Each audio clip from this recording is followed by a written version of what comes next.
नमस्कार दोस्तों, मैं हूं आपका दोस्त, आपका शिक्षक, आपका मेंटर संतोष यादव। स्वागत है आपका महर्षि आईएएस एकेडमी के इस यूट्यूब चैनल पे।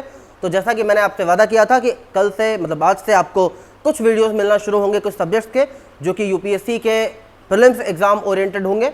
वैसे मैं आपको एक बात क्लियर कर दे रहा हूँ कि हाँ, जो सब्जेक्ट्स हम यहाँ पे करने वाले हैं वो ऐसा नहीं है केवल यूपीएससी प्री में आते हैं, वो आपके पीसीएस में आते हैं, वो आपके एसएससी में आते हैं, वो लगभग हर एग्जाम्स में पूछे जाते हैं। ठीक है, जैसे कि हम यहाँ पे अभी शुरू करने वाले हैं पॉलिटी, है ना। तो पॉलिटी में हम जो कुछ पढ़ेंगे ऐसा थोड़ी ना कि मैं कानून चेंज कर दूंगा, ऐसा तो बिल्कुल नहीं होने वाला। इसमें ऐसा तो नहीं है कि हाँ उसके लिए जो बिल्स आए हैं मैं उनको बदल दूंगा, डेट चेंज कर दूंगा, ऐसा नहीं होने वाला। ऐसा तो नहीं है कि जो आर्टिकल्स है मैं उनको बदल दूंगा, चीज़ें तो वही रहने वाली है। हाँ, बस वनडे एग्जाम्स में वन लाइनर पूछ लेता है और यूपीएससी में थोड़ा कॉन्सेप्ट बेसिस होता है।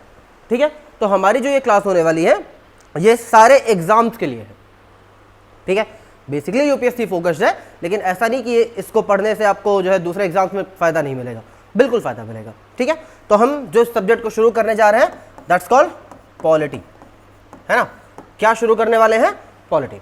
लेकिन यहां पर एक छोटी सी बात है, एक थॉट है, मैं उसको लेकर बात करूंगा। आप किसी भी एग्जाम की प्रिपरेशन कर रहे हो, चाहे वो एसएससी, यूपीएससी, पीसीएस या कोई दूसरा वनडे एग्जाम, किसी भी सब्जेक्ट को शुरू करने से पहले उस सब्जेक्ट के एसेंस को समझना होता है।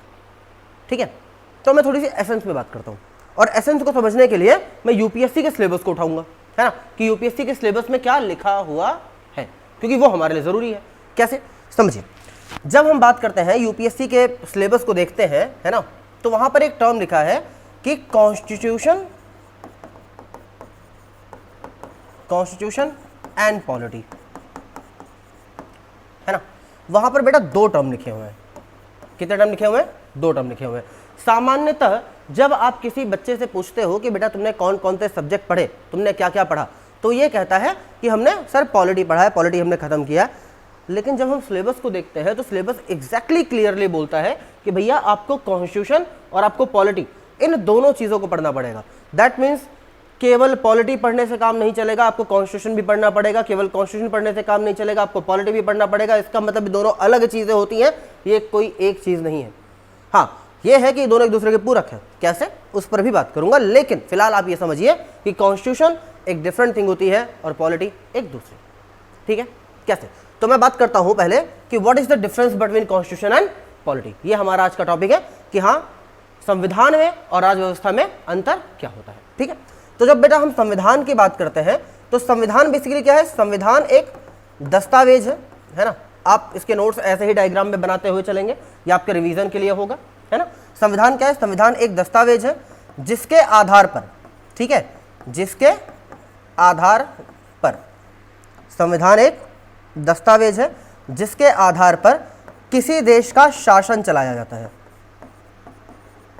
किसी देश का शासन चलाया जाता है, शासन चलाया जाता है। ठीक है, पहला ये जो दस्तावेज है इसके बारे में एक बात और, ये सर्वोच्च कानून होगा उस देश का। क्या है? उस देश का सर्वोच्च कानून। और दूसरा, जब शासन की बात हो रही है कि किसी देश का शासन चलाया जाता है, तो ये शासन कैसा होगा? ये शासन होगा सार्वजनिक। शासन कैसा होगा? सार्वजनिक। यहां सार्वजनिक से आशय क्या है ये समझो। जैसे देखिए, आपके घर का मुखिया कौन होगा, क्या इस बात पे पड़ोसी को फर्क पड़ता है? या आपके पड़ोस में आपके पड़ोसी के घर का मुखिया कौन है, इस बात पे आपको क्या फर्क पड़ जाएगा कुछ खास? या आपके गांव पर क्या फर्क पड़ जाएगा? नहीं ना। तो यहां सार्वजनिक का मतलब होता है ऐसे मुद्दे, ऐसी बातें, ऐसी प्रणाली, ऐसे पद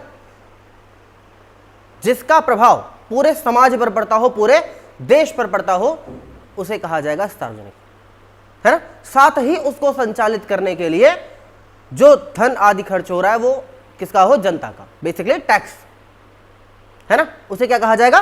सार्वजनिक। तो कॉन्स्टिट्यूशन क्या है? कॉन्स्टिट्यूशन एक दस्तावेज है जिसके आधार पर किसी देश का शासन चलाया जाता है, और शासन कैसा होगा? सार्वजनिक होगा। ठीक है, बेसिकली ये जो दस्तावेज होगा ये उस देश के सर्वोच्च कानून के रूप में लागू होगा। ठीक है, साथ ही इसका जो स्वरूप होता है बेटा, इसका स्वरूप होता है सैद्धांतिक। इसका स्वरूप कैसा होने वाला है? सैद्धांतिक स्वरूप होने वाला है। सैद्धांतिक स्वरूप का मतलब पता है कि ये केवल थ्योरीज है कि ऐसा होगा, ऐसा होना चाहिए, ये करना होगा, समझ गए, केवल सिद्धांत। अब बात करते हैं कि पॉलिटी क्या है। तो बेटा जब हम पॉलिटी की बात करते हैं तो इसी सिद्धांतों का, है ना, इसी सिद्धांतों का व्यवहारिक रूप, इसी सिद्धांतों का व्यवहारिक रूप क्या कहलाता है? पॉलिटी। ठीक है, इन्हीं दस्तावेज में जो कानून, जो आर्टिकल, जो चीजें लिखी हैं कि ऐसा होना चाहिए, ऐसा होगा, जब उसे हम इन प्रैक्टिकल लेकर आते हैं तो वो क्या कहलाता है? पॉलिटी। ठीक है, जैसे समझाता हूं। सामान्यतः जब हम पॉलिटी की बात करते हैं, किसकी बात कर रहे हैं? सामान्यतः जब हम पॉलिटी की बात करते हैं तो पॉलिटी में बेटा 3 चीजें आती हैं। ठीक है, पहला आता है आपका विधायिका,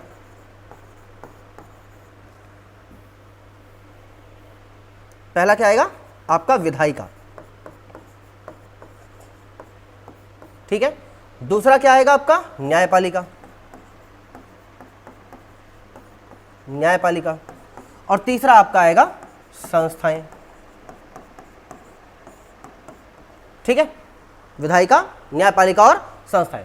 अब इसको ऐसे समझो, देखिए विधायिका कैसे संविधान का जो है पूरक का काम करती है। मैंने बोला था ना कि दोनों बेसिकली आप एक दूसरे के क्या है? पूरक, है ना।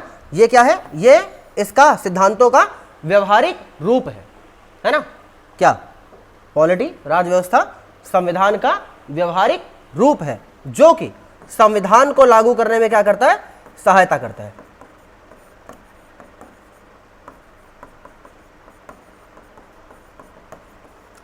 संविधान को लागू करने में क्या करेगा? सहायता करेगा। ठीक, तो कैसे? वही हमको समझना है। देखिए, हम जब अपने संविधान की बात करते हैं तो हमारे संविधान में बेटा एक आर्टिकल है विच इज नोन 17, अनुच्छेद 17, जिसमें एक टर्म लिखा है कि देश में अस्पृश्यता बंद होगी। सामान्य भाषा में बता रहा हूं, ठीक है, या अस्पृश्यता एक दंडनीय अपराध होगी।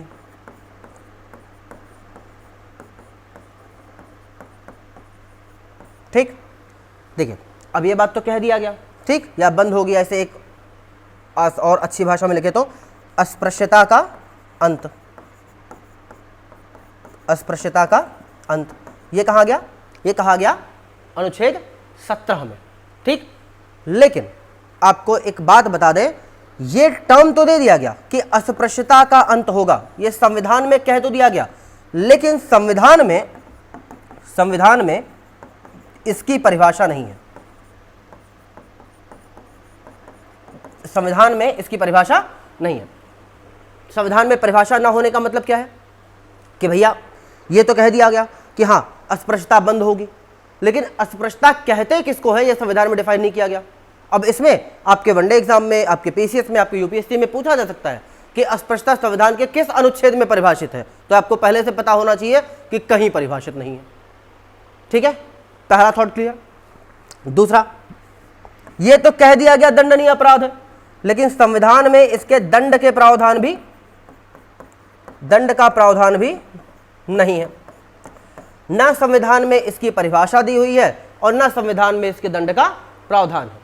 अब मैं आपसे एक बात पूछ रहा हूं, एक बात बताइए, आपके सामने मैं 3 दुकानें रख देता हूं, ठीक है, 3 दुकानें रख देता हूं, इसमें 2 दुकानें किसी ऐसी चीज की है जो सही नहीं है और एक दुकान है जो दारू की है, दारू नहीं, दवा की है।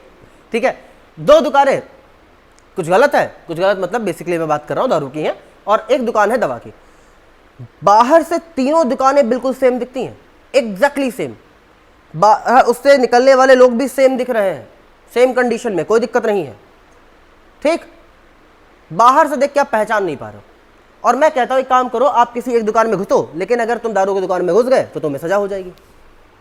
और बाहर से सारी की सारी सेम है, तो जब बाहर की सारी सेम है और कोई क्लू नहीं मिल रहा तो आप गलती से उसमें जा सकते हो ना। और गलती से आप कैसे चले गए? क्योंकि आपको हमने बताया नहीं कि हाँ यही चीज़ ये दुकान दारू की है, आप उसमें घुस गए और आपको मिल गई सजा। तो जब आपको पता ही नहीं होगा कि इसी काम को अस्पृश्यता कहते हैं जिसको करने से मना किया गया है, और आप उसे पहचानते ही नहीं हैं तो गलती में आप वो काम कर देंगे, क्योंकि आप उसी काम को अस्पृश्यता कहा जाता है, पता ही नहीं है।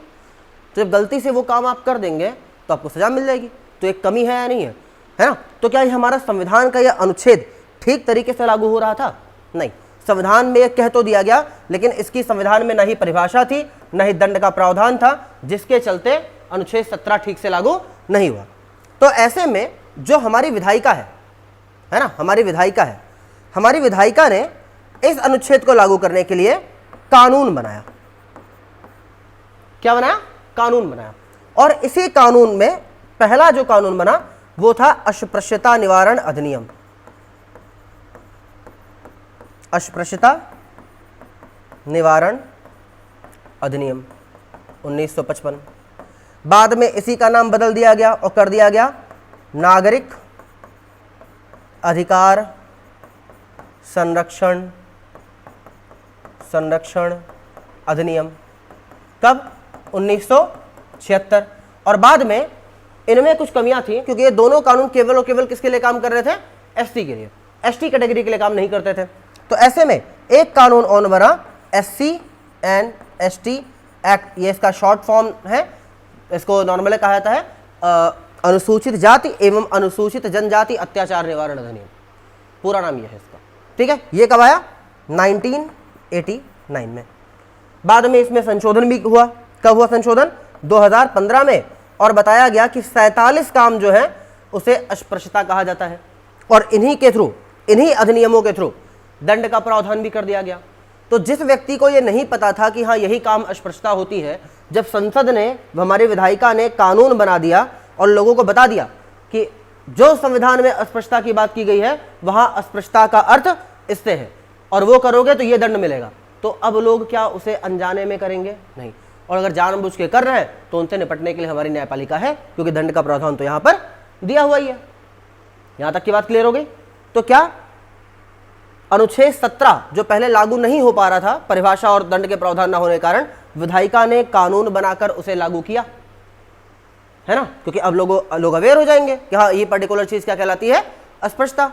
और लोग ये भी अवेयर हो जाएंगे कि ये करेंगे तो इसके लिए हमें मिलेगा ये दंड। ठीक। तो यहां से आपको क्या प्रश्न बन सकता है इस इंट्रोडक्टरी वाली क्लास से, कि विधायिका हमारे संविधान का पूरक है, सही है। विधायिका राज्य व्यवस्था का भाग है, सही है। विधायिका संविधान को लागू करने में सहायक है, बिल्कुल सही है। अस्पृश्यता निवारण अधिनियम कब आया? 55। नागरिक अधिकार संरक्षण अधिनियम कब आया? 76। अस्पृश्यता निवारण अधिनियम का बदला हुआ रूप कौन सा है? नागरिक अधिकार संरक्षण अधिनियम। कई सारे लाइंस बन गए। एक ये बन सकता है कि इनमें से कौन सा केवल SC के लिए काम करता था, तो पहला वाला और दूसरा वाला, ये दोनों केवल SC कैटेगरी के लिए काम करते थे। लेकिन तीसरा जो लास्ट में आया 1989, ये SC और ST दोनों के लिए काम करता है। कितना जो है एक्ट अस्पृश्यता कहलाएगा? तो 47 एक्ट अस्पृश्यता कहलाएगा। कितनी बार SC ST एक्ट में संशोधन हुआ है? तो एक बार हुआ है। कब? 2015 में। कई सारे थॉट्स इससे बन गए, नहीं बन गए? ठीक है। तो कई सारे क्वेश्चन ये बन गए आपके। तो विधायिका ने क्या किया? विधायिका ने हमारे संविधान को लागू करने का काम किया, उसकी पूरकता का कार्य किया। इसलिए विधायिका किसका भाग है? विधायिका भाग है पॉलिटी का मतलब राज व्यवस्था का। ठीक है। किसका भाग है? राज व्यवस्था का। अब बात करते हैं न्यायपालिका, कि न्यायपालिका कैसे राज व्यवस्था का भाग होती है भाई? न्यायपालिका, तो बेटा जब न्यायपालिका की बात करते हैं तब भी मैं तुम्हें एक बात कर रहा हूं, आर्टिकल 21 पता है क्या है? राइट टू लिव, जीवन जीने का अधिकार। जीवन जीने का अधिकार, ठीक है। जीवन जीने का अधिकार किसमें है? अनुच्छेद 21 में। लेकिन बेटा इसमें केवल इतना ही कहा गया है कि किसी व्यक्ति को उसके प्राण एवं दैहिक स्वतंत्रता से केवल कानून के द्वारा वंचित किया जाएगा, अन्यथा नहीं। ये लाइन लिखी है, संवैधानिक भाषा यही है कि किसी भी व्यक्ति को उसके प्राण एवं दैहिक स्वतंत्रता से केवल कानून के द्वारा ही वंचित किया जा सकता है। ठीक है। मतलब जीवन जीने का अधिकार। यार तो एक छोटा सा कंफ्यूजन आ रहा है कि जीवन किसका है? मेरा। कॉमन सी बात है। तो क्या केवल जीना अधिकार है? केवल जीना या मरना भी? केवल जीना या मरना भी। तो ऐसे में न्यायपालिका में हुए कुछ केस, और इस केस में कहा गया कि भैया आपका केवल जीवन अधिकार है, केवल जीना आपका अधिकार है, मरना आपका अधिकार नहीं है। दूसरा, यार जिंदा का मतलब क्या होता है कि अगर आप अपनी जिंदगी के पूरे फैसले नहीं ले सकते, अपनी जिंदगी के सारे फैसले नहीं ले सकते, मतलब आप क्या खाएंगे, क्या पहनेंगे, कैसे रहेंगे, कब सोएंगे, कब उठेंगे, किससे बोलेंगे, किससे बात करेंगे, किसके साथ रहेंगे, सारी चीजें आपके कंट्रोल में ना हो, वो कोई और ही कंट्रोल कर रहा हो, तो क्या वो आपकी जिंदगी है? नहीं। और आप कहीं भी बैठे हैं, वहां पर आपके सम्मान को ठेस पहुंचा दिया जाता है, तो भी क्या वो आपकी जिंदगी है? नहीं, तो वो भी आपकी जिंदगी नहीं है। तो यहां पर प्रश्न आता है कि केवल जीवन जीना अधिकार है या गरिमा के साथ जीवन जीना अधिकार है? तो यहां पर हमारे न्यायपालिका ने बोला कि भैया गरिमा के साथ जीवन जीना अधिकार है। जीवन जीना, गरिमा के साथ जीवन जीना अधिकार है। लेकिन हमारे संविधान में क्या लिखा था? संविधान में लिखा था जीवन जीने का अधिकार। आज भी संविधान में क्या लिखा है? जीवन जीने का अधिकार। लेकिन न्यायपालिका ने इस अनुच्छेद की क्या की? व्याख्या की।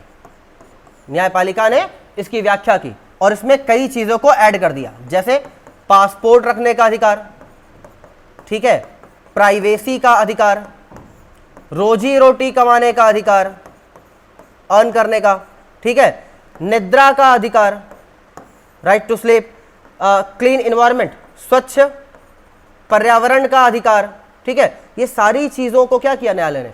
अनुच्छेद 21 के तहत व्याख्यात किया, है ना। अनुच्छेद 21 के तहत व्याख्या करके समाहित किया, न कि संविधान में ऐड करके, ठीक है। तो संविधान में तो केवल जीवन जीने का अधिकार था। अगर हम संविधान के वर्डिक्ट के हिसाब से जाए बेटा, केवल संविधान के वर्डिक्ट के हिसाब से, संविधान में जो वर्ड टू वर्ड लिखा है उसके हिसाब से, तब तो यार आत्महत्या करना भी आपका अधिकार हो जाएगा।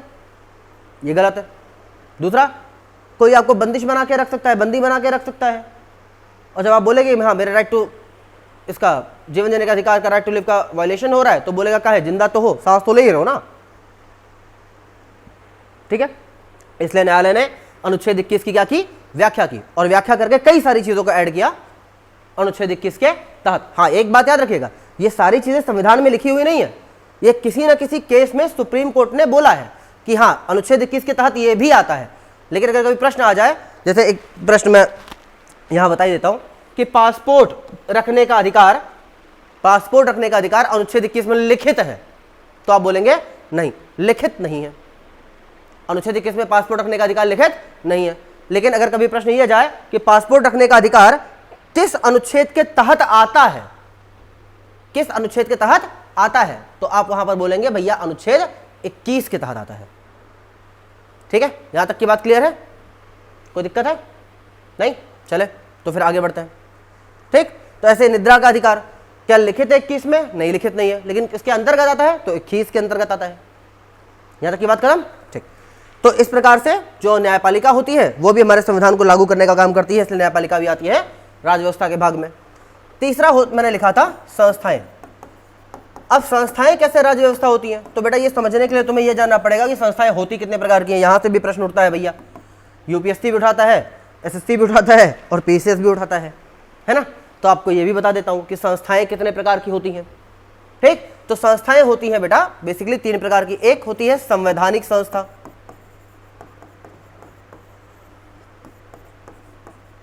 क्या है? संवैधानिक संस्था। दूसरी होती है असंवैधानिक संस्था, संवैधानिक संस्था, दूसरी असंवैधानिक संस्था, ठीक है। और तीसरी होती है आपकी गैर संवैधानिक संस्था।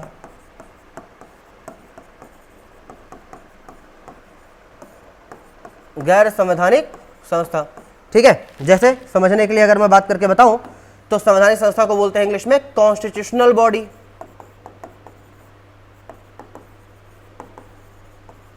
ठीक है। इसे बोलेंगे non constitutional body,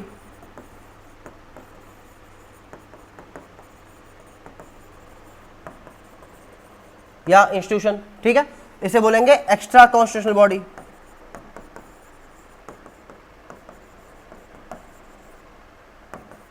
extra constitutional body या इंस्टीट्यूशन, ठीक है। 3 चीजें। तो संवैधानिक संस्था किसे कहते हैं बेटा? संवैधानिक संस्था वह होती है जो संविधान में लिखित है, जो संविधान में लिखित है, संविधान में लिखित है, एवं इसका होना भी अनिवार्य है। जो संविधान में लिखित है एवं इसका होना भी अनिवार्य है, इसका होना भी अनिवार्य है। जैसे मैं अगर बात करूं तो यूपीएससी है, यूपीएससी का है अनुच्छेद 315 से लेकर 323 तक है। इलेक्शन कमीशन है कहाँ पर 324 में। फाइनेंस कमीशन है कहाँ पर 280 में। ठीक है, तो ये संस्थाएं जो संविधान में लिखी हैं और इनका होना भी अनिवार्य है क्योंकि ये संविधान को लागू करने में सहायता करती हैं। ठीक है, वहीं असंवैधानिक संस्थाएं क्या होती हैं? असंवैधानिक संस्थाएं वो होती हैं जो संविधान में नहीं होती हैं।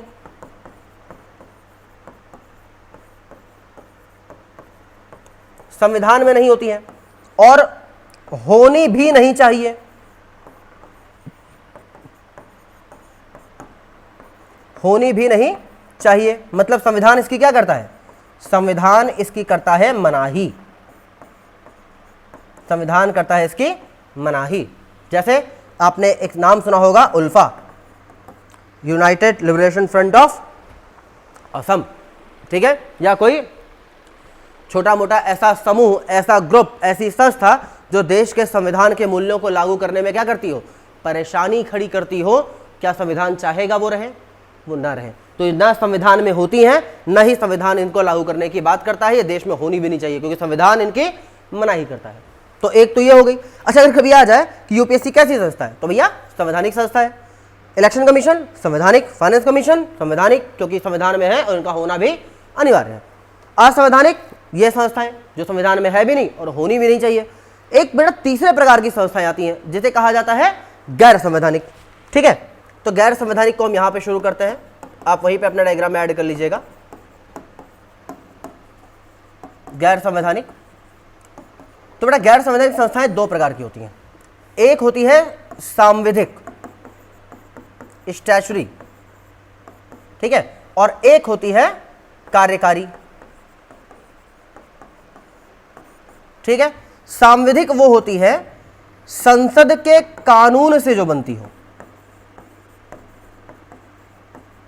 संसद के कानून से जो बनती है उसे क्या बोलते हैं? सांविधिक संस्था। और राष्ट्रपति के आदेश से जो बनती है, और राष्ट्रपति के आदेश से जो बनती है उसे कहा जाता है कार्यकारी संस्थाएं। समझ गए?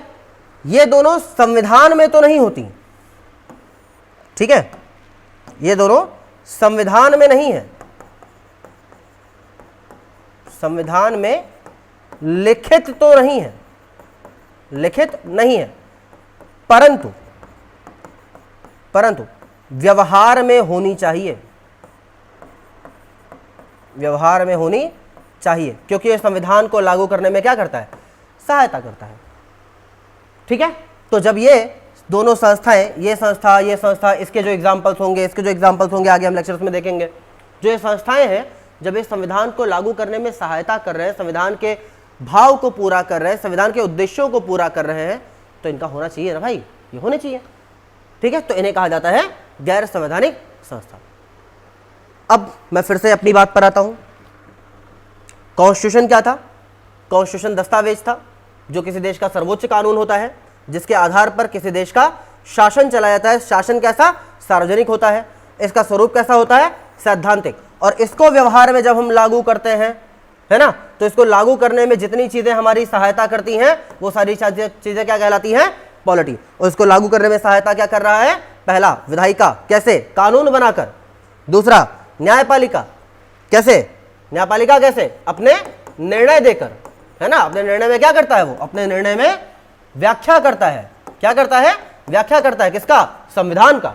ठीक है, इसके थ्रू। और तीसरा ये जो हमारी संस्थाएं हैं, है ना, इस संस्थाओं में एक संवैधानिक, दूसरी गैर संवैधानिक। असंवैधानिक संस्थाएं तो नहीं होनी चाहिए, इसका तो हमारा संविधान सीधे सीधे मना ही करता है, ये मैंने पहले क्लियर कर दिया है। हाँ, संवैधानिक संस्थाएं क्योंकि ये संविधान के उद्देश्यों को पूरा करेंगी, और दूसरा गैर संवैधानिक संस्थाएं जिसमें दो आती हैं, एक सांविधिक और एक कार्यकारी। सांविधिक संसद के द्वारा कानून बनाकर बनाई जाती हैं, और कार्यकारी संस्थाएं वो होती हैं जिनको राष्ट्रपति अपने आदेश से बनाता है, जिसमें एक एग्जांपल मैं आपको कार्यकारी वाला बता दे रहा हूं। इस समय वर्तमान में नीति आयोग, इसके पहले क्या था? योजना आयोग। और इसका मैं आपको होमवर्क दे रहा हूं, ये आप मुझे बताएंगे। आप चाहे मुझे कमेंट में बताएं या तो फिर आप खुद पढ़ लें, इतना मेरे लिए काफी है। ठीक है, बाकी हो सकता है कि इससे एक दो लेक्चर्स कभी कभी आज क्वेश्चन पूछ लेता है ना कि गैर संवैधानिक संस्थाओं से आशय क्या है? निम्नलिखित। ठीक है, संवैधानिक संस्थाओं से आशय क्या है? निम्नलिखित। तो ये कुछ चीजें पूछ सकता है, तो ये आपको पता होनी चाहिए। ठीक है, तो आज हमने क्या सीखा कि कॉन्स्टिट्यूशन में मतलब हमारे संविधान में और हमारे राज्य व्यवस्था में मतलब पॉलिटी में क्या अंतर होता है, और क्या हमें केवल पॉलिटी पढ़ने से काम चल जाएगा? संसद ने जो कानून बनाए, न्यायपालिका ने जो निर्णय दिए, संस्थाओं ने जो काम किया, केवल उससे काम चल जाएगा? नहीं, उससे केवल काम नहीं चलेगा, क्योंकि वो संविधान के आदर्शों को पूरा कर रहा है। तो क्या संविधान में उससे मिलता जुलता कोई भाव है? वो हमें जानना पड़ेगा। क्या संविधान के भाव को पढ़ने से काम चल जाएगा? नहीं, हमें यह जानना पड़ेगा कि क्या उसके लिए, उसको पूरा करने के लिए हमारी विधायिका ने, हमारी न्यायपालिका ने, हमारी संस्थाओं ने कुछ काम किए, तभी हमें विषय का संपूर्ण ज्ञान होगा। ठीक है, तो ऐसे में आज अभी हम यहीं तक सीखेंगे, एक एक कदम बढ़ाएंगे। अगला छोटा सा वीडियो आपको फिर से मिलेगा, जिसमें हम प्रियम्बल डिस्कस करेंगे। एक अकेली वीडियो और पूरा प्रियम्बल समाप्त। जैसे कि मैंने कहा था कि ये हमारी ऐसी सीरीज होने वाली है जो आपके प्रीलिम्स को तैयार करवाएगी फास्ट ट्रैक पे, या तो आपके जो दूसरे वनडे और एसएससी एग्जाम्स हैं उसमें आपकी सहायता करेगी। तो प्लीज इसे देखें, प्यार दें, चैनल को सब्सक्राइब करें और लोगों को शेयर करें यदि आपको विश्वास हो रहा है, आपको चीजें पसंद आ रही है, और लोगों को सजेस्ट करें कि एक महर्षि है जो उनके लिए एक साधु की तरह काम करेगा। तो मिलते हैं आपसे बहुत जल्द। जय हिंद, जय भारत।